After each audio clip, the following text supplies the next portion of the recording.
يعني تجربة مريتي بيها ما توفقتي، مو بالضرورة تكونين انت خطأ او فاشلة، ولا الطرف الاخر يكون ممكن خطأ. ما اتفقتوا، وصلتوا النقطة، شفتوا الانفصال افضل. حلو. من هنا يعني بداية الانطلاق، طلاق بداية الانطلاق. بس اذا كنتي قوية، اذا ما اثرت بيك بعض التعليقات اللي تسمعيها من العالم اللي وعيهم جدا محدود، انه سبحان الله هو ابغض الاشياء او ابغض الحلال عند الله هو الطلاق. ابغض، بس بنفس الوقت حلال، ما حرمه.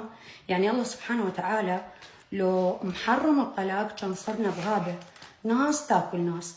فحبيبتي المرأة الواثقة من نفسها، المرأة اللي مشتغلة على فكرها، واللي تعبانة، واللي مستقلة ماديا، واللي واجهت هذه الحياة بكل تفاصيلها بكل مراحلها وبقت قوية وما انكسرت، هذه ارفع لها القبعة.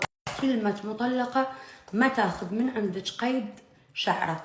اما انت صاحب التعليق اللي اسم حضرتك يمكن طلال، طلال، طلال عزيزي، يمكن امك تطلق، يمكن اختك، ويمكن مرتك.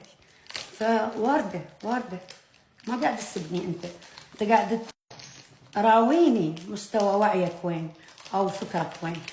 فاخذت من وقتي، وانا عاده قلت لكم ما اجاوب، لكن هو التعليق مستفز.